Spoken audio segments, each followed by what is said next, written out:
Here's your catch box, as I know that you will use that. Awesome, guys. So Paul really did this like Tony Robbins thing, so I'm all like energized now. I have no presentation. I don't see you guys. I'm a little bit blind, but I will be throwing the mic and we're gonna make it super interactive. I'm gonna give you like an intro about myself, but I definitely wanna give you the chance to ask questions. So first I want to congratulate you on 100 years of independence and freedom, Riga. Woo! And the reason why I'm saying this is because it's really a great introduction to my life and my life story. Because there is nothing I love more in life than independence, freedom. And there is one more thing that characterizes me, is I'm afraid to fail. And I'm actually a big believer, Western philosophy tells you that, actually a lot of people call me like, she's fearless. I was a fearless leader. I was this and that. Truly, what no one actually probably the most successful people I personally know are super afraid to fail. And the reason why I'm saying is that the independence fight and the war you had, 100 years ago, we're all fighting a war with ourselves. And for women especially, I feel, you fight to be taken seriously. I mean, I studied computer science, many moons ago, and I needed, because, people would judge me by my cover. Actually, I'm a super nerd, and I needed to fight not to be judged by my cover. I needed to fight, to start a consulting company. I packed 2 pieces of my luggage, went to from Europe, from Germany to the US. Why? Because I wanted my independence and I wanted my freedom. And that's really at the DNA of core of everything I do. I mean, even buying the island, it's because I want to be on a piece of land and independent from the mainland. So that's very important because I really think the empowerment for women, for me, stands for don't be intimidated. Actually, guys really play the game very well. Guys in general in business, and if you take tech, are intimidating. They're like poker faces. They really, even if they don't know shit about shit, will stand in front of you and just like, I got this. If you strip that shit away, and I mean, that's the thing, what I would say for women, and you really focus on the substance, and you take the cover away, you take the poker face, you will actually see that you will find the power in yourself, and you can really beat whoever the hell you want and be a winner, right? And that's what I've been doing my whole life. And funnily enough, I was listening for 5 minutes to Paul. I made myself, I started kiteboarding in 2008, and I was like shitless afraid of everything, what's moving in the water, obviously, and you're like 3 miles out. But it taught me so many life lessons too, even in business, When you're out 3 miles from the shore and, the dusk is coming and you lose your kite and you hit a reef and you're starting to bleed, things are really different in perspective because all you're thinking is about survival and sharks. And next day when you go back, you're like, fuck it, I'm gonna walk into the CIO's office. I have no meetings with him. I would show up at a new client we wanted to have, and I would say, I have a meeting with so-and-so. And they would go like, sorry, no, you don't. And I'm like, no, just go and ask him. And then I would get the meeting. Obviously, I would be bluffing. But my whole point is that, the managing your fear. We all have fear. Whoever stands in front of you and tells you that they're not shitting in their pants most of the time when they're doing something new, they're lying.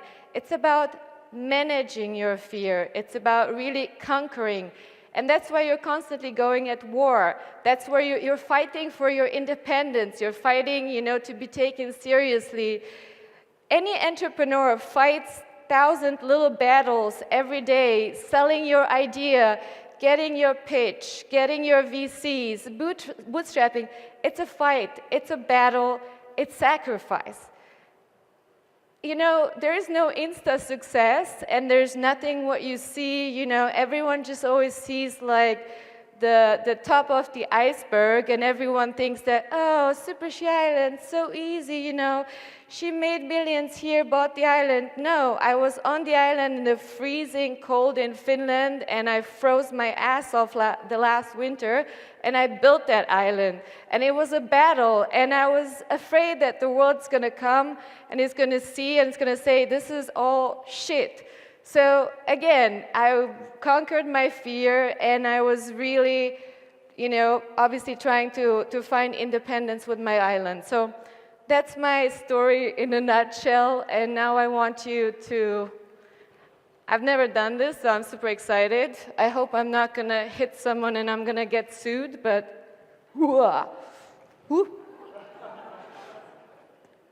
like, or I'm throwing it into the middle, so whoever has questions. Somebody? No one? Do you guys really let me monologue here without a presentation for 25? I mean, I can talk for the next 25 hours, but it would be nice if someone would have the courage to ask me something. So what's exactly on the island? What's the what? What's on the island? Oh, on the island there's 4 cabins. So right now, or last summer, we were hosting 8 women at once. In the summer, next summer, there's going to be more.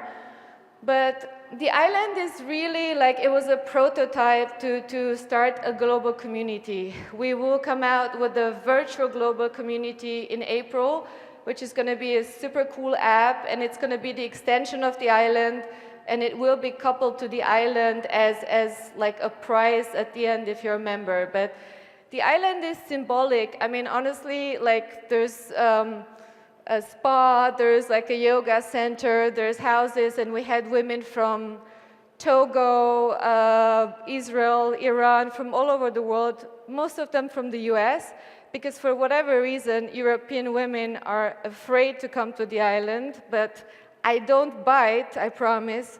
So I don't think that we have any Latvian, maybe 1 or 2 from the 10,000 who subscribed. So I would be super excited, since I flew here to Latvia, you know, if you would give me some love. And yeah, Is there a certain purpose when you go to the island? Yeah, I mean, the island is for transformation, right? I mean, we have women who left, went either through, you know, either just had a great vacation, but we have workshops on the island. There is yoga and kayaking and sports all day long. We eat farm to table, so there were women who lost 5 kilos, or actually probably 3, I don't know, in pounds. I know it more in pounds. But to women who started businesses after that. Like, so it's really transformative, inspirational, a great vacation. You meet women from all around the world. Throw it. Thank you for your presentation, and I've read a lot about the island, and it sounds lovely. But I wanted to ask a question that might be a bit controversial, but I mean, the island is very small, and as you say, it has a long wait list. So at the same time, about being about inclusivity, what do you say to those who talk about it being a bit elitist? Yeah, well, you know, I listened to this the whole last summer, so I'm a consultant by trade, so I take in the feedback and then I process it and then I spit out something new. So the new idea is that you can't buy yourself to the island anymore. I mean, an island, regardless, you know, I've been to other private islands too, has a certain capacity. So, but you will need to be a member of our SuperShe app.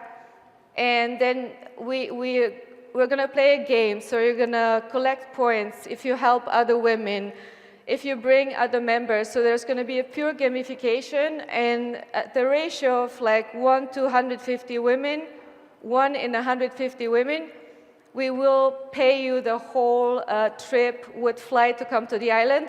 So then I don't need to listen to all the bullshit with like how exclusive it is, because now it's super inclusive. So that's like the lesson learned from it.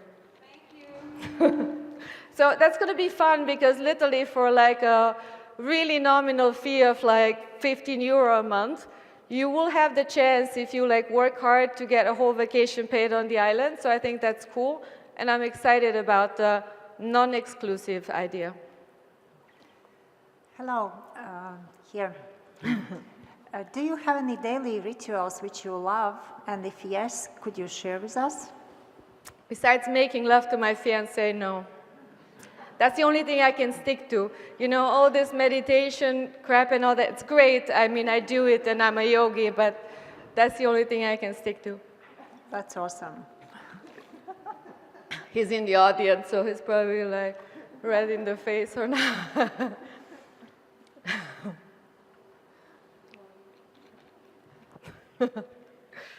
Hey, I wanted to ask you, how big is your team, and what you find as the biggest challenges in working with a team or managing a team of people?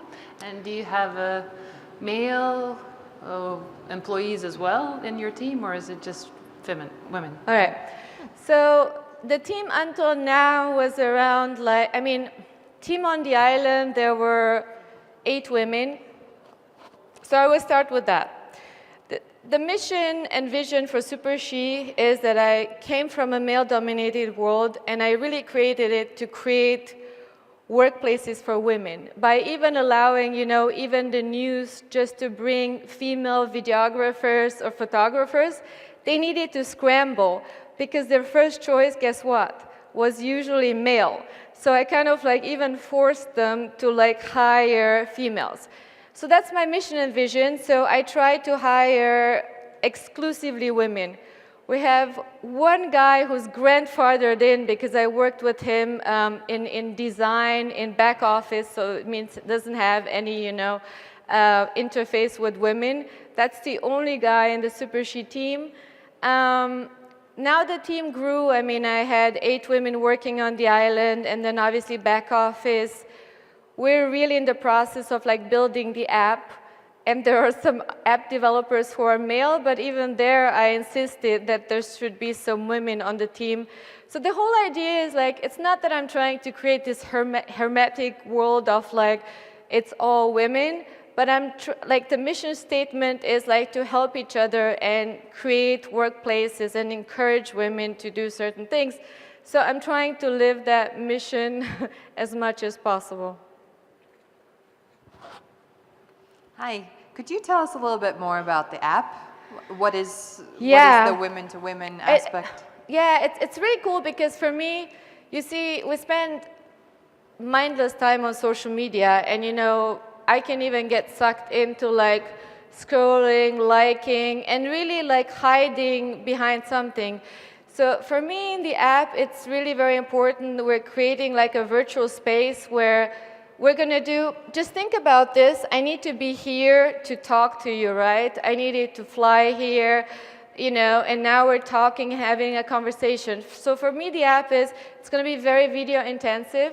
So you're going to be able to have workshops, and enter up to 30 women into a virtual room. That means you can be in Latvia somewhere, I don't know, not in Riga, somewhere totally remote. And if you would participate in a workshop, you would meet a woman from Iowa or Togo, and it can be a led workshop about anything pretty much. Then we will have kind of a channel where one is going to be master classes about, for me, we always talk about what does entrepreneurship mean, and how do I do this and that. But I want to break it down into really, really small, useful steps. How do I write a winning email? I get emails, they're 20 pages long, usually about how awesome someone is and what they can do for me, but they lose me in the first paragraph, right? So there's really basics to even getting to being a successful entrepreneur, or about anything, about just it's almost, I would call it a little bit school of life. and like little segments like TED Talks. Then I also want, like, we're gonna have the option for you to be able to download, for example, a video because you think that it would, be something added value for the community.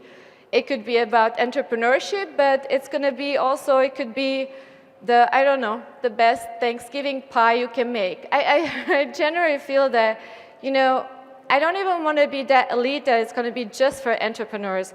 I feel that everyone has one talent. Just some people go really through life and are never discovering it, or are even afraid to show it, or are even afraid to excel to it. And I kind of want to tickle that out of as many women as possible. And that's what SuperShe means for me. It means you have it within you, and for everyone, it means something different. You want to excel at a certain thing. Maybe you want to be the best mom on the planet, and that's totally cool. You can be a super mom. There's nothing wrong with it.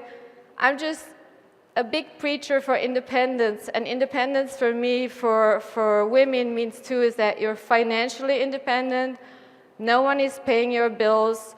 You try to be emotionally not codependent, and there's some basics, because I feel that you can't flourish if you're dependent on someone else, If you still get money from your parents or from a husband or from a boyfriend or for whomever, that's not independence, because let's not kid ourselves. When someone else pays your bills, you have some things you need to do. I mean, that's what I believe.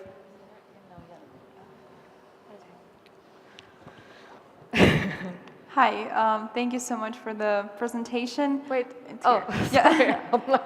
So my question is, what advice would you give to you 20-year-old self?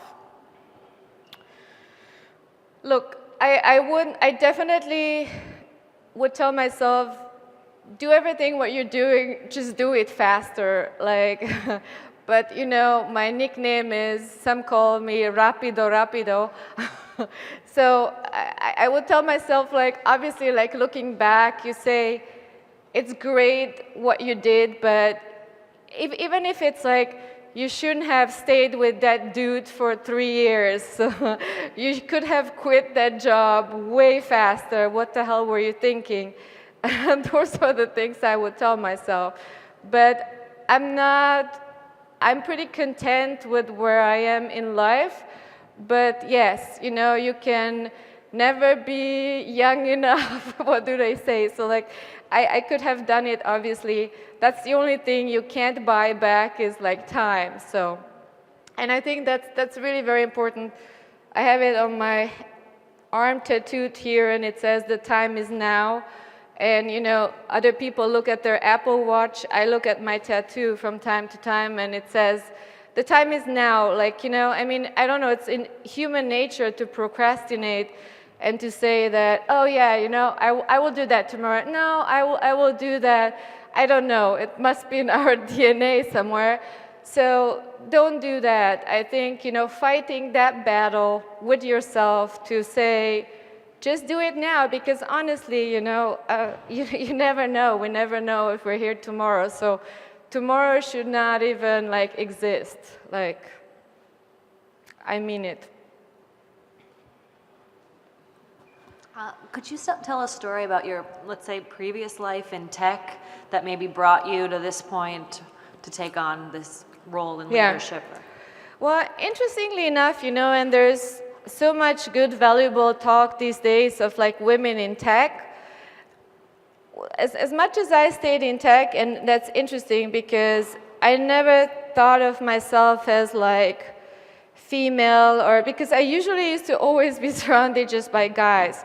So somehow I really stripped the gender-specific thing, and I always looked at, I'm a computer scientist, so I stripped all the UI, and I really kept that it, and that I am doing business, and what is the goal, and I usually get very obsessed with it. So I somehow and I think that was probably part of my success too, is I didn't fall into the traps, or, you know, sometimes guys would, you know, put for me. And of course, you know, I needed to listen a lot of time. I think what's the most bothering thing for me is that, and it comes from guys usually, is like, oh yeah, she got lucky, you know, like, yeah, you know, she's just, it's because she was like beautiful, you know, she got that deal.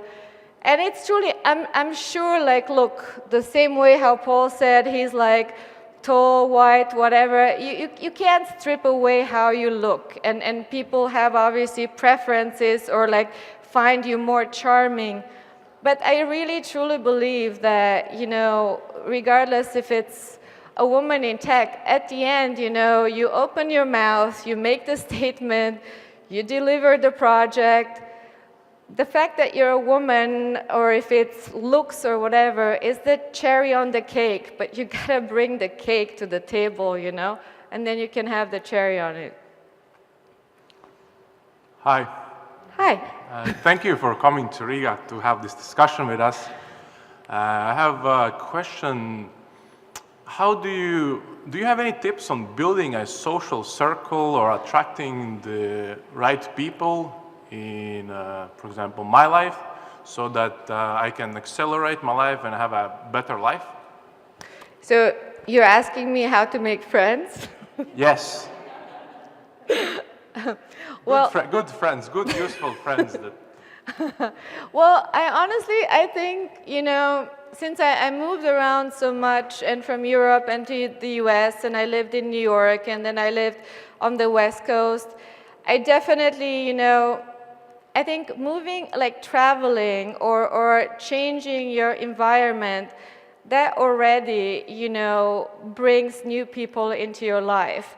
And then for me personally, I mean, I was an entrepreneur, but I love to kiteboard and I love to snowboard.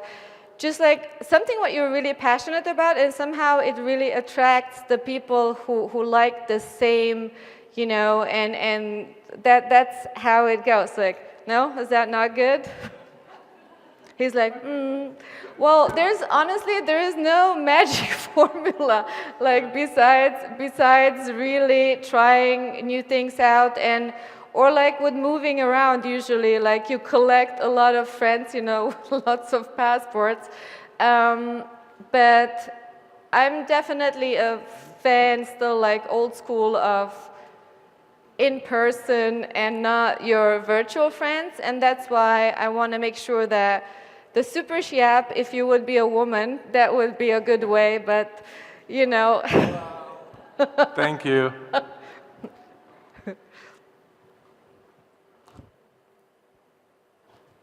Wow, the guys are having the guts now to ask questions. Go ahead. Oh yeah, sorry, I just came a bit late.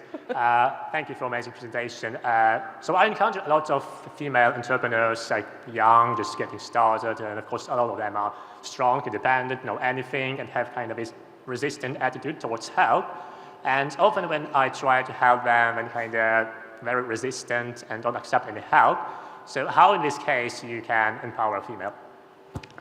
Okay, I mean, honestly, my philosophy, again, like I'm all for empowerment comes from like within, and like I understand what you're saying, that you're trying to help, but you need to be open for help, right? So there's nothing around it. If you're giving your help and you're forcing someone, that's obviously not help. So I think obviously it can go both ways, but the being open for getting help and even knowing what you want is a process for me which comes within and comes within the woman, right? So like there's again no right or wrong, you know.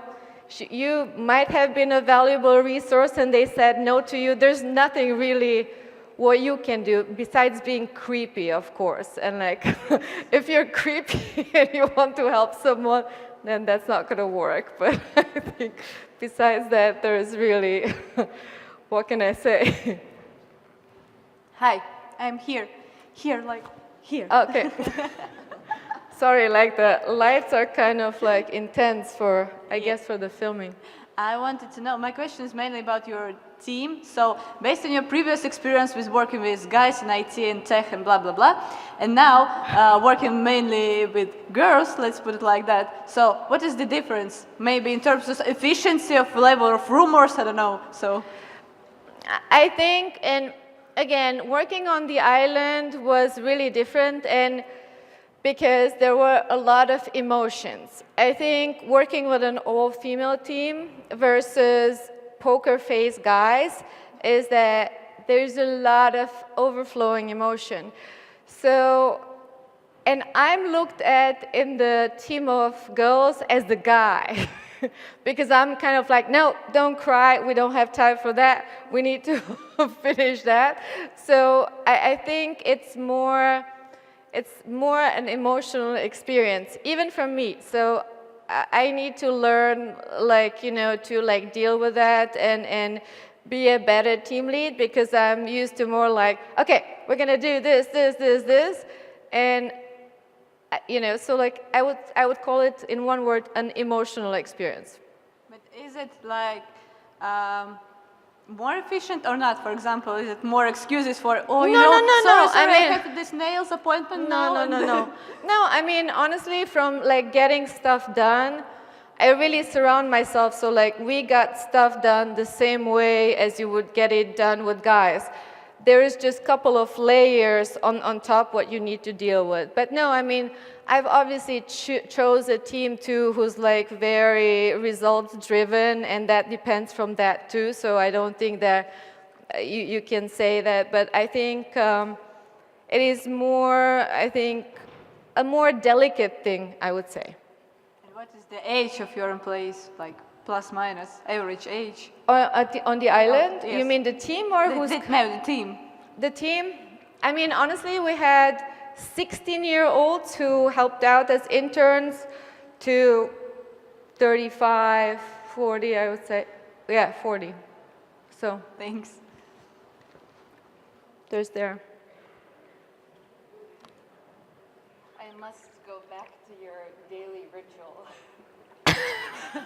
You want to hear about my sex life?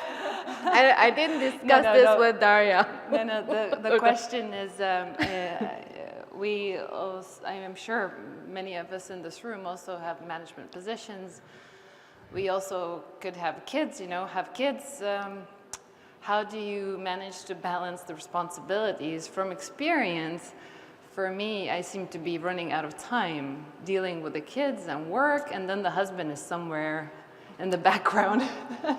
So I'm very curious about your daily, is that a success story? And well, I'm sure your life has changed I wouldn't call it a around, success story, and that's why I probably skipped over your question, because I get tunnel vision when I do something, and I really, so I'm an extreme person.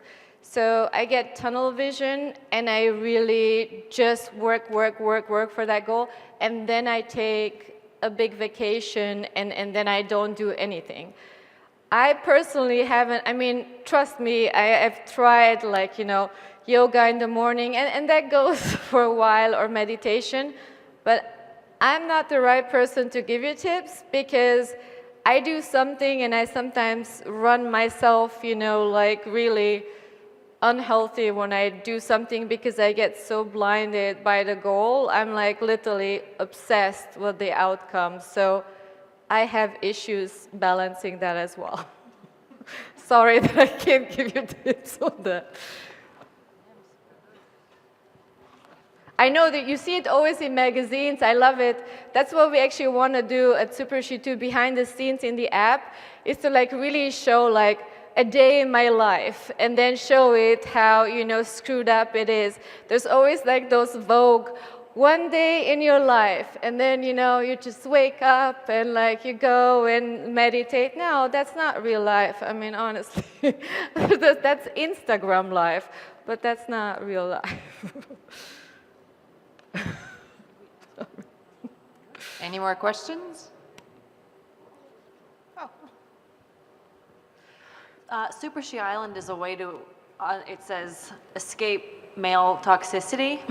Well, I hope it doesn't say like that on our webpage. Does it say Male masculine toxicity. toxicity. And then I was wondering how you would Was that define on our webpage? Toxicity. Masculine toxicity. All right, then I gotta go. Scratch that. No, honestly, SuperShe was for me really the passion project, and obviously put in summary, it sounds a little bit dramatic that I quit my job. I mean, I did sell my company, and actually I wanted to do nothing. And then a lot of people, and then a lot of people like laughed about it, and then they said, oh, it's gonna take, probably you 6 months and you're gonna be doing something again, and they were right. So SuperShe was for me too, like I'm learning a lot. I learned a lot about myself, and I really wanted to create this global community for myself too. So for example, if I come next time to Riga, then I know maybe 10 SuperShes, and I can go like, oh, I can meet up with someone, and like really creating it global, because I feel no one has done it yet. I mean, truly, if you look at it, there's so many groups of women of this and tech and this, but no one has scaled it to like a volume that it's like global and really interesting and is really a resource for women. It doesn't exist. So, what was the question? The toxicity, yeah. So for me, it was a challenge to do that, and that excludes men by definition. But I think I used to do a lot of retreats, if it was like the ashram or like yoga retreats or like boot camps, and there were mixed retreats. And I felt that I was just sidetracked by everything what was going on. If I was single, then I would end up flirting with a dude on a hike, and I couldn't focus on myself. So maybe that's where it came from.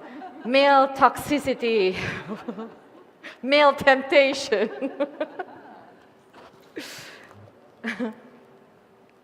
I see like the guys are sitting like this in the room, like, you guys should see the faces. Could I ask another personal question about your family background? Where you come from? Are you close with your family? Because if you're very focused on your work and you've achieved so much, how do you keep up with the family? Very interesting. Well, I was very close with my mom growing up. I'm from Germany, but I definitely think that I escaped the boundaries of a family I didn't want to like be with. Like I wanted to like at 18 to just like leave and do my own thing. And they're like, we're lovely people. I just felt like suffocated. So my mom is a doctor, my dad is an engineer or was an engineer. He's not alive anymore, but I think I grew up in a normally dysfunctional middle class family where I personally wanted to escape.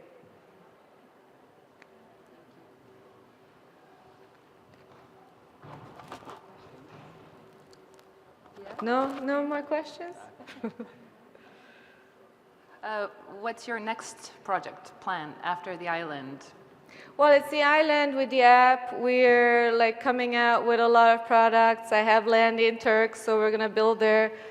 There's lots going on, but like my number one really vision is, the island is a prototype. The island is like brick and mortar. You need to get there.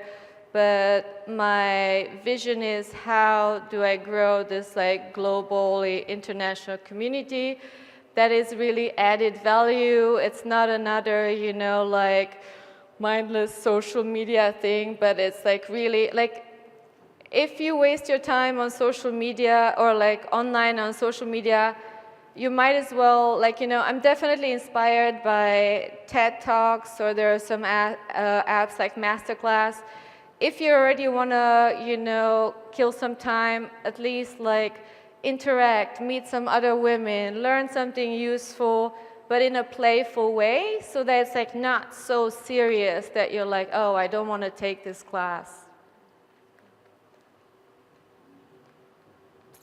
So yeah, Hopefully, I see you guys around virtually somewhere in the bits universe. So much. Thank you. Wait a minute. We have the souvenir, the fortune cookie. Oh. You definitely have to have one. All right. Thank you. SuperShe Kristina, thank you. I don't want to fall down here. Woo.